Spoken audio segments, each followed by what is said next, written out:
존경하는 국민 여러분, 그리고 해외에 계시는 재국민 여러분, 안녕하십니까? 자유한국당 대통령 후보, 당당한 서민 대통령 기호 2번 홍준표입니다. 두 번째 방송 연설입니다. 지난번 방송 연설을 보시고 많은 분들이 격려와 응원을 보내주셨습니다. 속이 시원하다고 하셨고 꼭 대통령이 돼서 이 나라 지켜달라고 하셨습니다.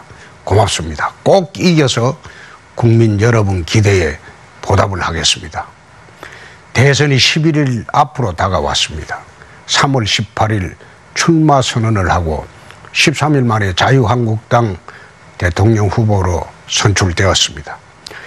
문재인 안철수 후보 5년 동안 선거만 준비했는데 저는 출마를 결심하고 겨우 이제 한 달 반이 지났습니다. 늦어도 한참 늦은 출발입니다. 하지만 우리가 해냈습니다.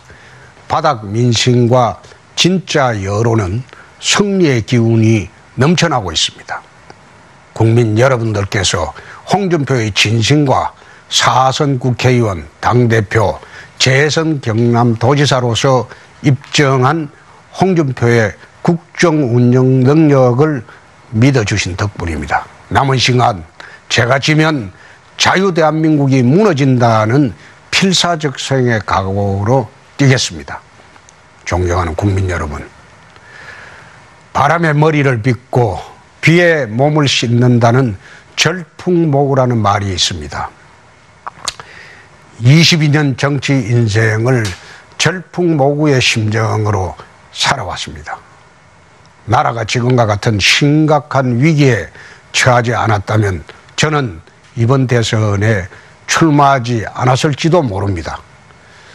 정치, 외교적으로, 사회, 경제적으로 우리는 너무 큰 위기에 직면해 있고 그것은 또 제가 외면할 수 없는 책임이었고 운명이었습니다. 저는 참 어렵게 자랐습니다.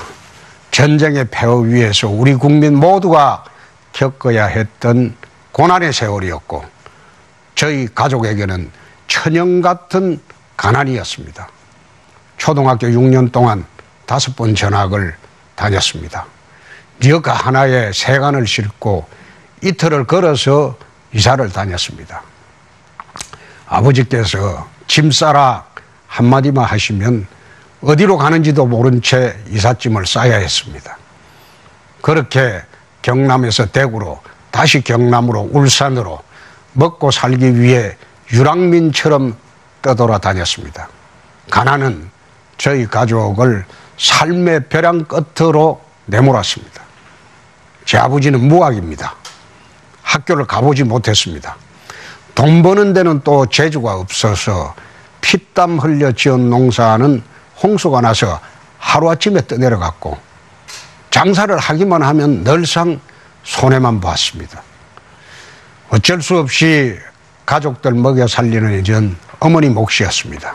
제 어머니는 문맹입니다. 글을 모릅니다. 가족을 위해 희생하고 묵묵히 일만 하는 전형적인 한국의 어머니였습니다. 달비 장수를 나가면 며칠을 굶고 돌아오기가 일쑤였습니다. 동네로 들어오는 고갯마루에서 어머니를 기다리고 있으면 저 멀리 위태롭게 흔들리는 어머니가 제 가슴 속으로 걸어 들어왔습니다. 초등학교를 졸업하던 해 여름에 큰 홍수가 있었습니다. 한밤중에 저를 흔들어 깨운 누나 손을 잡고 강둑으로 몸을 피했습니다. 시커먼 낙동강물이 저희 집과 우리 식구의 꿈이 담긴 땅콩밭을 휩쓸어 갔고 제 중학교 진학의 꿈도 함께 물속에 잠겼습니다. 대구에 있는 중학교에서 장학금을 준다고 해서 선택의 여지도 없이 대구로 진학을 했습니다. 대구에서 공장에 취직해 살던 작은 누나 달새방에서 6년의 중고등학교 생활을 시작했습니다.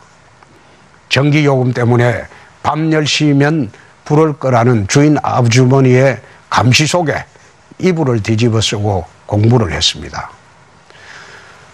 도시락 싸갈 형편이 못 돼서 점심시간이면 수돗물로 배를 채우면서 공부를 했습니다. 제가 할 수 있는 유일한 길은 공부밖에 없었습니다. 저는 가난이 지겨워서 돈을 많이 벌 수 있는 의과대학을 가고 싶었지만은 아버지는 학비가 많이 든다고 육사를 가라고 하셨습니다. 육사 특차 시험에 합격해서 부모님 계신 시골에 가 있는 동안 제 인생을 바꾼 일이 생겼습니다. 아버지가 훔친 비료를 샀다는 작물 취득에 누명을 쓰고 경찰서 지서에 잡혀가신 것입니다. 농협지소장이 비료를 빼돌리고 횡령을 했는데 그걸 아버지에게 뒤집어 씌운 것입니다.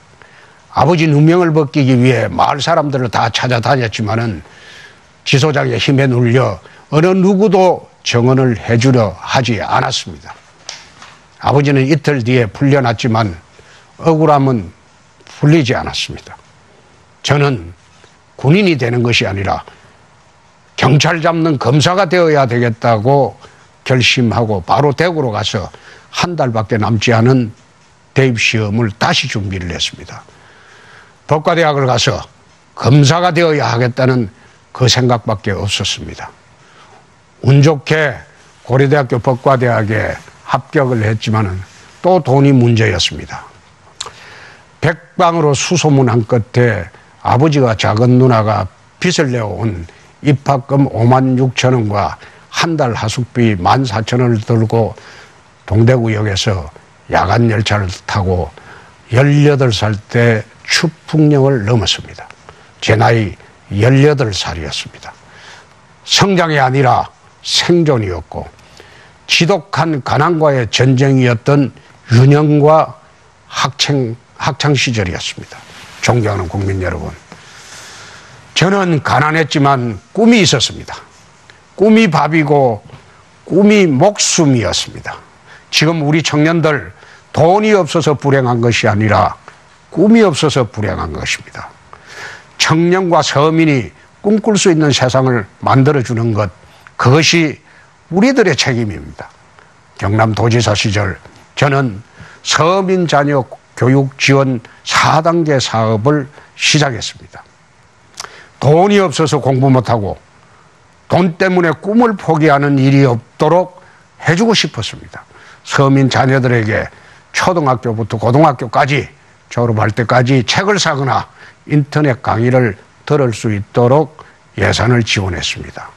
대학에 들어갈 때는 서민 자녀들에 한해서 1인당 300만 원의 장학금도 주었습니다. 서울에는 지금 서민 자녀 대학생들을 위한 최신 시설의 기숙사를 짓고 있습니다. 내년부터는 경남도 서민 자녀 학생들에게 돈 걱정 안 하고 기숙사에서 생활할 수 있게 만들어 놨습니다. 또 기업 트랙을 만들어서 서민 자녀를 우선적으로 취업할 수 있도록 제도도 만들었습니다. 돈이 없어도 공부할 수 있게 했습니다. 꿈이 있으면 무엇이든 할 수 있다는 것을 보여주었습니다.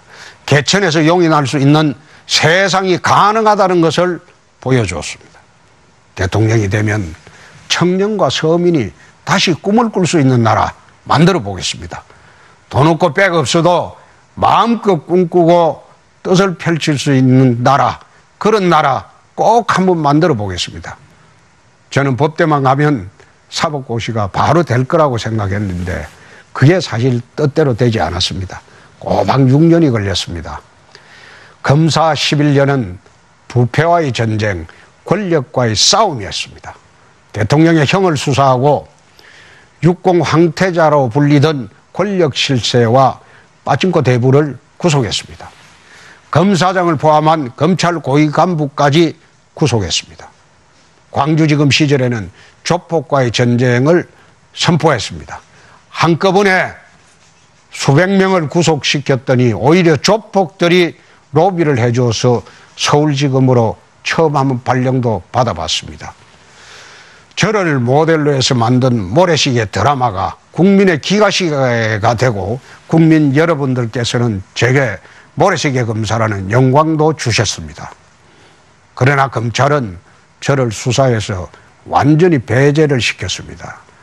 검찰 내부의 비리를 파헤쳤다는 이유로 아예 그날부터 사건 배당을 1년 6개월 동안 해주지 않았습니다. 더 이상 검찰에 남아있을 수가 없어서 제가 그토록 갈망했던 검사직을 스스로 버려야 했습니다. 변호사 개업을 했지만 검사장까지 구속시키고 검찰과 싸우다가 쫓겨난 검사라는 소문이 나기 시작하면서 사건을 의뢰하는 사람이 없었습니다. 오히려 저한테 앙심을 품은 조폭들의 협박이 시작이 되었습니다.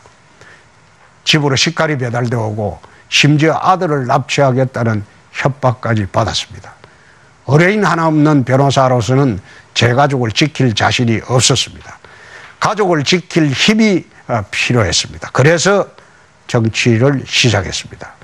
국가와 민족이라는 거대한 명분보다는 오직 내 가족을 지켜내야 되겠다는 가장의 책임으로만 정치를 시작했습니다. 제가 처음 국회의원에 당선되고 2주일 뒤에 저희 어머니께서 돌아가셨습니다. 마지막 순간까지도 아들 앞길에 방해될까 싶어 연락도 못하시게 하시다가 제 얼굴을 보고 마지막 눈을 감으셨습니다. 저는 정치를 시작하고 어머니는 이 세상을 떠나셨습니다. 어머니가 남기신 꿈 하나가 가슴에 품고 정치를 시작했습니다. 그 꿈은 가진 것 없고 힘없는 사람들, 평생 일만 하고 고생만 하신 제 어머니 같은 착한 분들이 잘 사는 세상을 한번 만들어 보는 겁니다. 그것이 제 인생의 마지막 꿈입니다. 존경하는 국민 여러분, 저는 여러분의 힘으로 서민 대통령이 되겠습니다. 정권이 바뀔 때마다 수많은 복지 정책이 쏟아지고 해가 바뀔 때마다 새로운 서민 경제 정책이 발표되지만 10년 전, 20년 전에 비해 우리 서민들의 삶은 조금도 달라지지 않았습니다. 가난은 머리로 이해하는 것이 아니라 지친 몸과 아픈 시간으로 기억하는 것입니다. 서민들이 진짜 원하는 것이 무엇이며 그것을 어떻게 실현할 수 있는지를 아는 서민 대통령만이 서민들의 삶을 바꿀 수 있습니다. 경남에서 완성한 서민 자녀 교육 지원 사업을 전국으로 확대하여 대한민국의 희망의 사다리를 한번 놓아보겠습니다. 사법고시는 존치하겠습니다. 행정고시도 폐지하지 않겠습니다. 사시행시 폐지는 개천에서 용인할 수 있는 유일한 제도적 통로를 막아버리는 것입니다.